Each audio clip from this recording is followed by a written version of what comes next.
Winning that one game against the Lightning was great. Can they do it back to back against what might be a more formidable opponent in the Dallas Stars? We talk about that on today's Locked On Blue Jackets.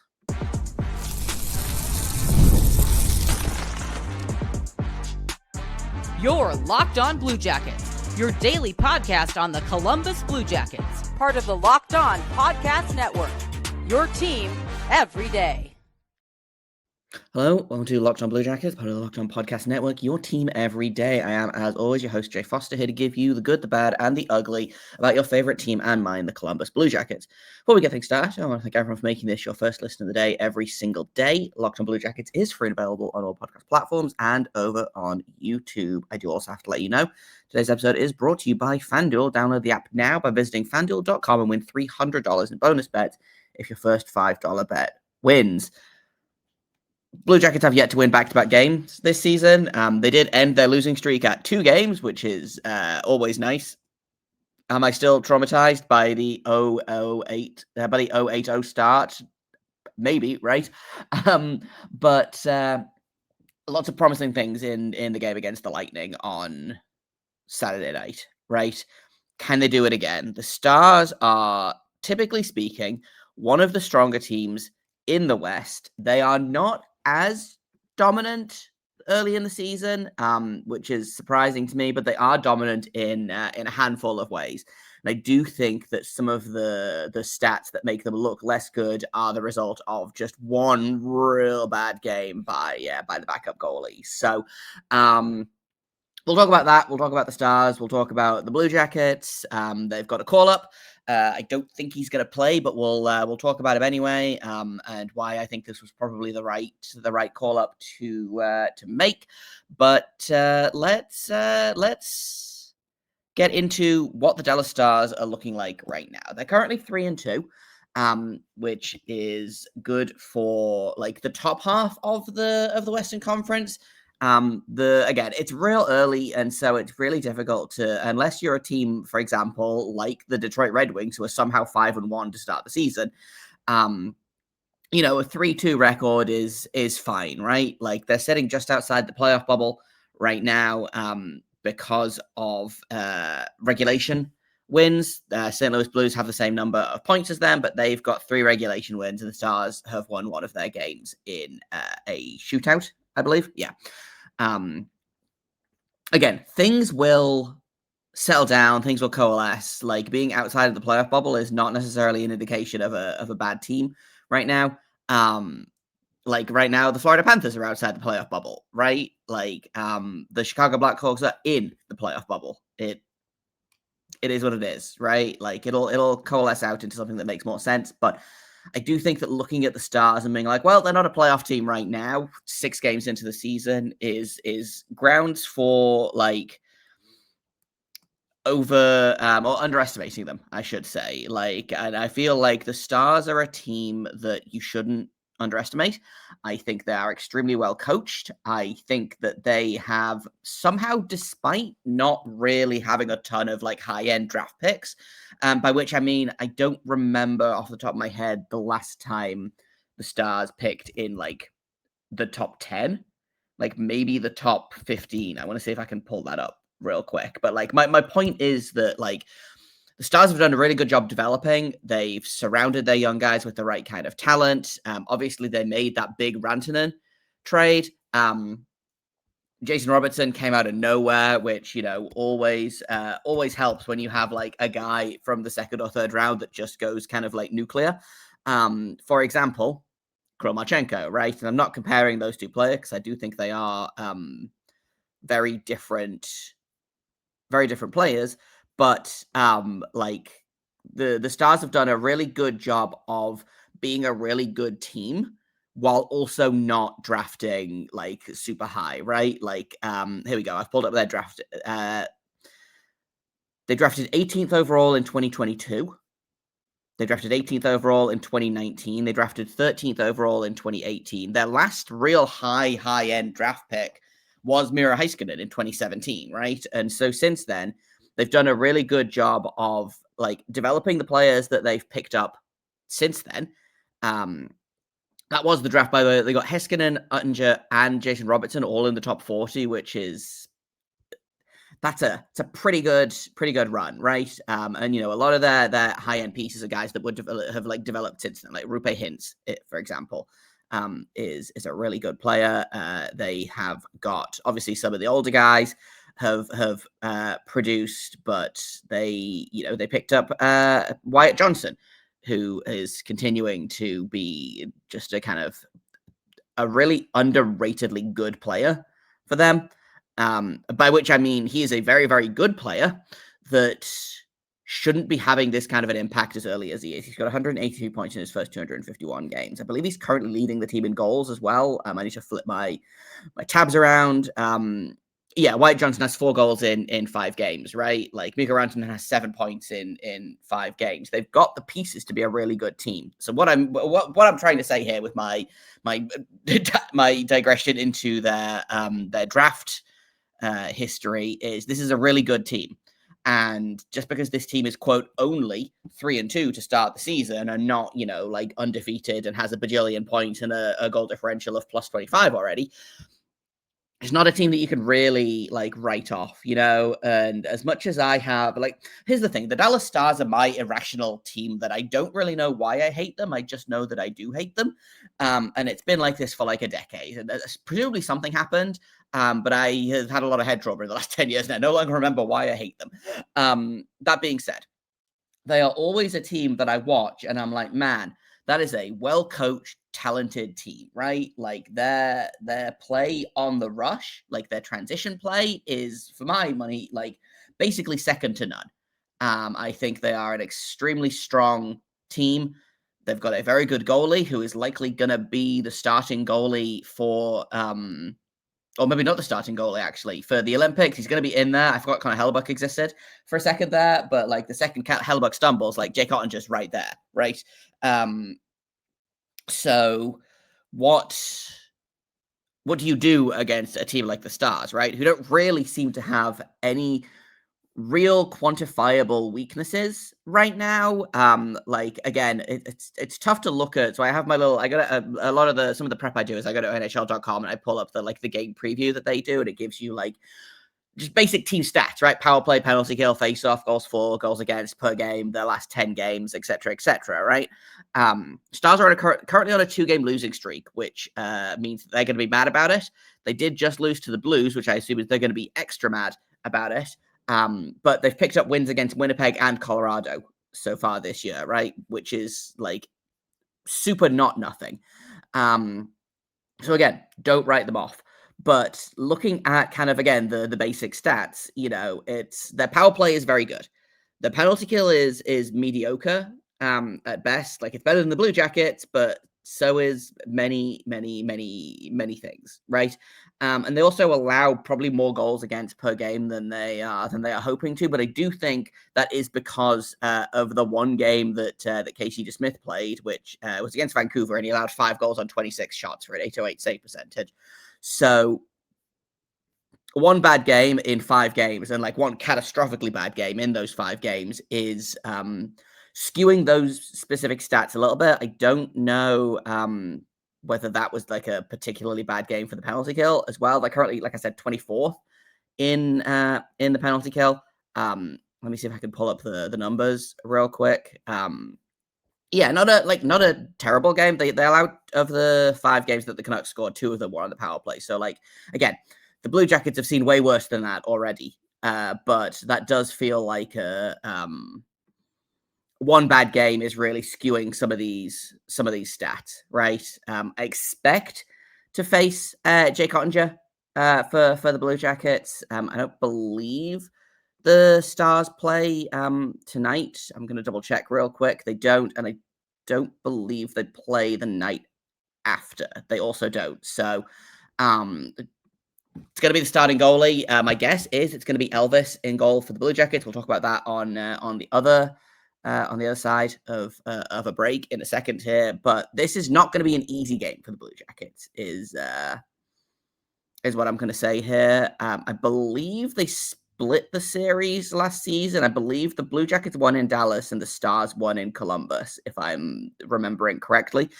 But again, this is not a team that you can take lightly, especially their power play currently clicking at 33%. Like, they're scoring on every third power play right now, which is probably unsustainable.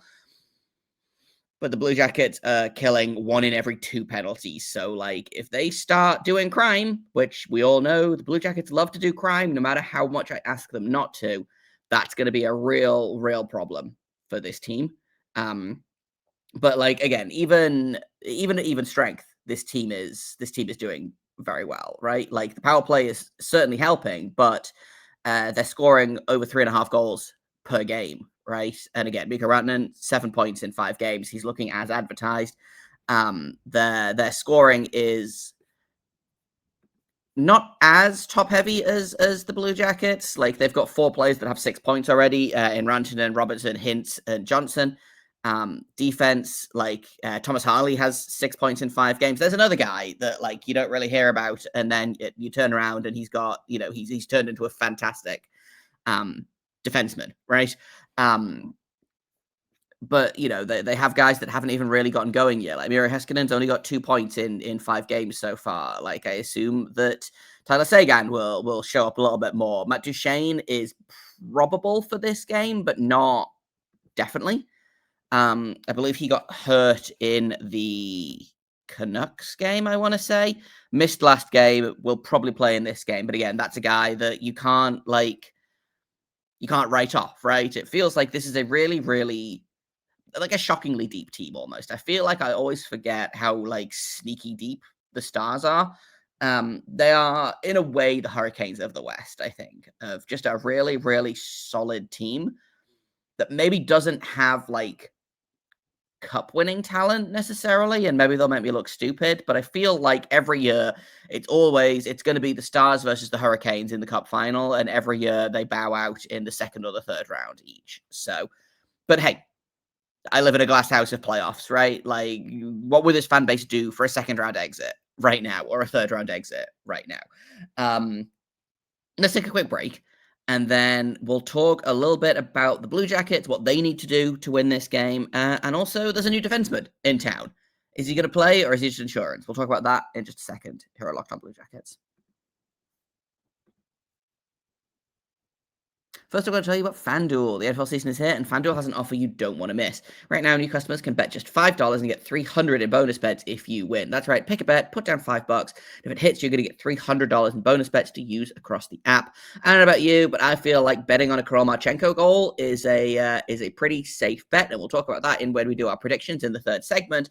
But if you put $5 on a Marchenko goal and it hits, then hey, you've got $300 that you can put on more Marchenko goals, for example. Whether you're a casual fan or you love diving into the stats, FanDuel makes the game day experience so much better. So, what are you waiting for? Visit FanDuel.com to download the app today and get started. I'm also going to tell you about Rugiet. Let's be real. Making excuses doesn't solve anything. We've heard them all before. It's stress. I'm tired. It happens to everyone sometimes. But when it comes to performance, sometimes your body just needs a little extra support, and that's where Rugiet comes in. Rugiet.com offers fast-acting, doctor-prescribed treatments for ED designed to help you stop making excuses and start making moves. It's easy to get started with them. You just connect with a board-certified doctor 100% online. There's no waiting rooms that make it awkward. There's no in-person appointments that make you want to die a little bit. And if it's prescribed, then your treatment ships directly to your door in discreet packaging. The whole process is fast, simple, and private. It's all handled by real doctors. It's about confidence, connection, and getting back to the moments that matter. Visit Rugiet.com/LockedOnNHL to get 15% off your first order. That's Rugiet.com/LockedOnNHL. Don't forget to use our code LockedOnNHL so they know we sent you. Rugiet, stop making excuses and start making moves. Welcome back to Locked On Blue Jackets. We've talked a lot about the Dallas Stars. Let's talk about the Blue Jackets, who, again, looked really good against the Lightning. It looks like they're going to keep those lines together. So, the top line that we all love, the second line that we have been yelling about for basically forever, I feel like, the Jenner, Fantilli, Johnson line that was the best line for me in that game. Like, that's a great top six for this team, and that's how the top six should look like. I would love to replace Jenner with like a high end guy. I know over the summer we all talked about, Nikolai Ehlers on that line, Mitch Marner on that line, whoever you want to put on that line. And I don't think that that's a likely kind of upgrade that we're going to get. we'll see what free agency does. But with the cap rising, I'm not expecting anything big this offseason upcoming. Who knows? Things can change real fast in hockey. But as it stands right now, this to me feels like the best configuration. I would love to see Igor Chinikov up in the top 6, but I think we all know that's not going to happen. So I've kind of just it's bad, but I've kind of mentally written Chinikov off as like an option in the top 6. He's going to play his 6 minutes a night on the fourth line. He's going to get traded probably to Pittsburgh or somewhere, and he's going to go and play next to Sidney Crosby or Evgeny Malkin and look really, really good. That's what's going to happen, right? Like, we should make our peace with that now. But great top 6. The defense is a little bit shakier, I feel like, by which I mean I don't know that these pairings are set in stone. We'll see how it goes, but I love that Matejchuk Werenski pairing. I think that's been a real breath of fresh air in some kind of really stagnant defense to start the season. The Provorov-Severson line is either excellent or unplayable, so we don't know which one we're going to get until we get it, right? And Christensen Fabro for me is a pairing with much more potential than they are currently being given. Fabro's got the yips. He'll either get through it or he won't. But I like the defense, and I'm fine with Elvis starting. Right, like this is a lineup that right now I'm like, yeah, I feel good about this lineup. I'll be interested to see what happens when Erik Gudbranson comes back. Because what I imagine will happen is Jake Christensen will come straight out the lineup. Erik Gudbranson will go straight into the lineup, and that will make the defense kind of overall weaker. I love Erik Gudbranson. I don't know that he's a guy that needs to play every night, and I don't know that he's a guy that you put in the lineup over someone like Jake Christensen. However, Everson clearly doesn't trust Christensen based on, again, the fact that he plays about 10 minutes a night. Even as a third pairing guy, that's low. So my guess is that Gudbranson will come back in and immediately start getting 4 minutes a game on the power play, at least on the penalty kill, excuse me, which we know my feelings about that specifically as well. But as of right now, Gudbranson's not in the lineup. They think he's going to be back by this weekend, I think.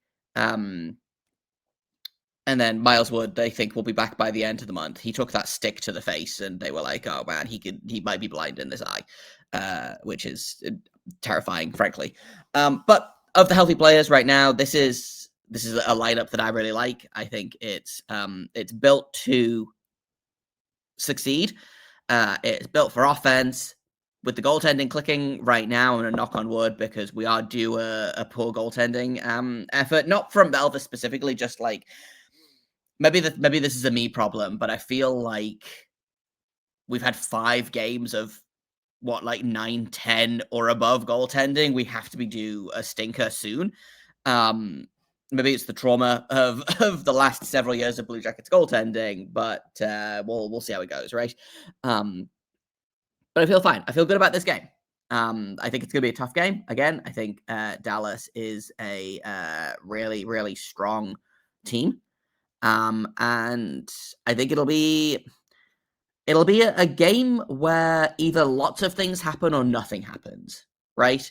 And by which I mean it's either going to be like a game where the shots are like 21-17, or it's going to be like a 45-50 each shot game, and I don't know which way it's going to go.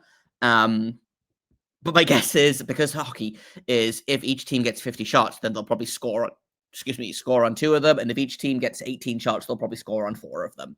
We'll do predictions in a second here, but the last thing I wanted to touch on before going into predictions is Dysin Mayo has been called up by the Blue Jackets. They need an extra defenseman while they're going on the road. I'm surprised that they only we'll talk about that in a second here, actually, after the break of Locked On Blue Jackets.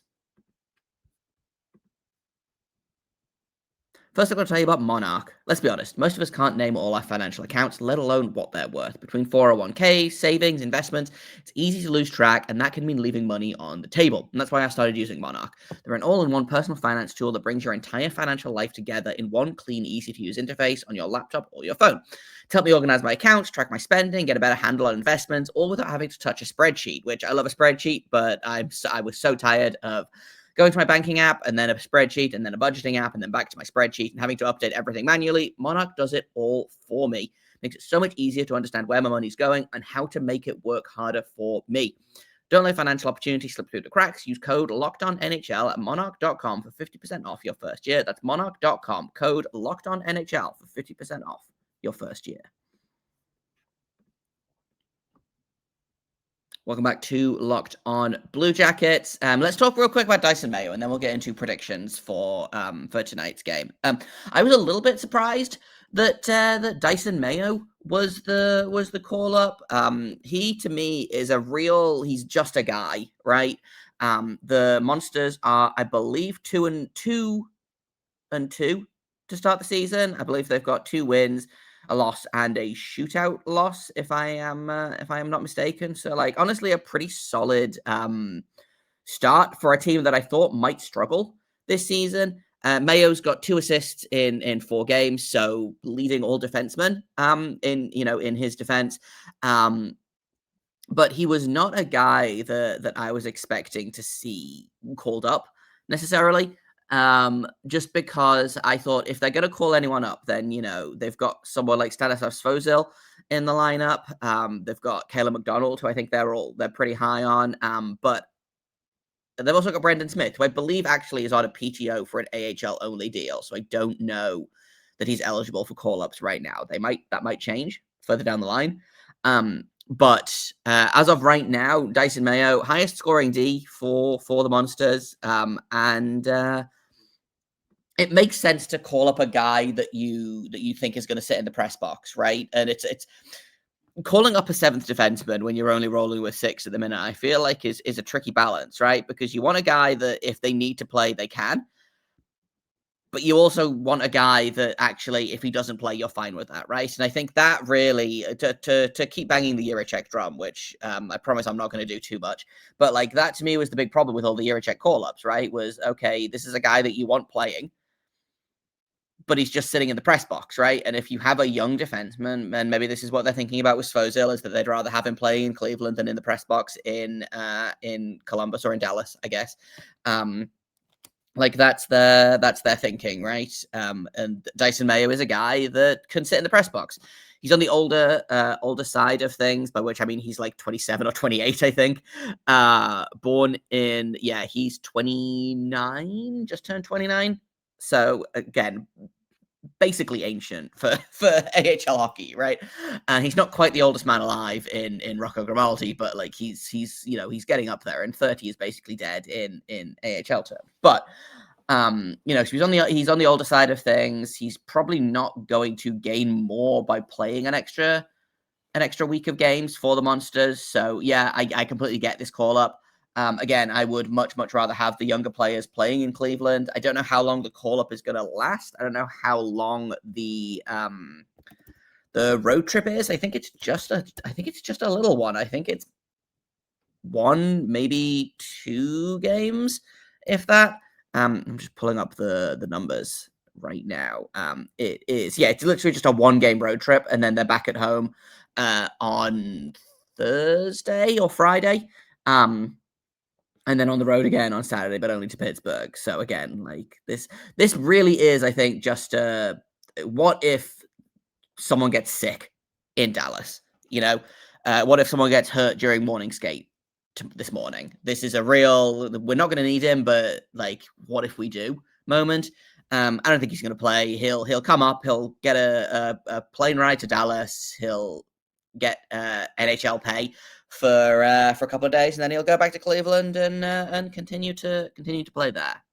So, like I said, I'll be very, very surprised if he plays. If he does play, then I think something has, like, again, someone is sick or something like that, or someone gets hurt during morning skate. Like, there's not a case, I don't think, where they're just going to be like, well, let's take Jake Christensen out of the lineup and put Dysin Mayo in. Like, they might do that. I wouldn't be, wouldn't be out of the realm of possibility of things that Dean Everson would do, but I think it's super unlikely, right? So we have basically what I assume is going to be the lineup for tonight's game, which is basically the exact same lineup as the Lightning game, but with a different goalie. So let's talk predictions. And everydayers, you know the drill. I'm going to run through it for anyone who is not an everydayer running a competition this season. because I decided it's way more fun to compete than it is for me to just kind of guess by myself. So what I'm asking for is a prediction on final score and anytime goal scorer. If you get one correct, you get a point. If you get both correct, you get 3 points. And if you predict an overtime or a shootout win, you also get a bonus point as well. So potentially 4 points on the line here. The guessing has been rough recently, and I mean mostly me in that, of a possible 20 points so far. I have 1. The leading scorer is I believe Sparky Wilson. Is the person's name. They have 3 points and they're the leading scorer right now in my little competition. So anyone that finishes above me in the standings gets a prize, and anyone who finishes with the most points at the end of the season also gets a bigger prize, like the main prize, and then anyone who finishes above me gets like a fun little prize. So we'll sort that out at the end of the season when it comes to it. Maybe we'll make playoff predictions as well. Who knows? Knock on wood, cross our fingers, etc. Turn around 3 times and spit. But my prediction for this game is, I'm trying not to pick back-to-back guys. And I know that Koromachenko is the safe pick right now. I am going to say Adam Fantilli again. I know that I picked him for the Lightning game, but he could have had like 3 or 4 goals in that Lightning game. I think having Ken Johnson back on his line is huge for him, and I like Jenna in that role as well, on that second line, kind of doing some of the quote unquote dirty work. And it really feels like, I think Fantilli's due a goal. He got 1 against Minnesota, which was kind of a garbage goal, let's say. It bounced off his knee and in, I think, stealing Boone Jenner's 200th NHL goal. But I do think that Fantilli is due, and so I am going to break my own. It's not a rule; it was just kind of a thing that I decided I was going to do, and I'm going to say that Fantilli gets a goal, and I'm going to say, it's a 2-1 Blue Jackets win in overtime. I don't know why. I just feel like we are due. I was going to pick shootout. They practiced shootouts today, which usually means that there's one coming. But I think it's going to be overtime. I think it's going to be a 2-1 win, and I think we're going to get a Fantilli goal. So get your predictions down below. Like, comment on YouTube. Comment at me on Twitter about them. LO_Blue Jackets is the Twitter handle. I'll put a post out there. Probably the post might already be up by the time you listen to this episode. So if you don't want to comment on YouTube, go comment over on Twitter. Thank you for listening, for making this your first listen of the day every single day. Locked On Blue Jackets continues to be free and available on all podcast platforms and over on YouTube. Once again, you can find the show at LO_Blue Jackets on Twitter. You can find me on Blue Sky at JAKOBFORSTER. And tomorrow we'll break down the game, the good, bad, and the ugly. You know the drill. And thank you once again for listening to this episode. Until tomorrow, make sure you stay locked on.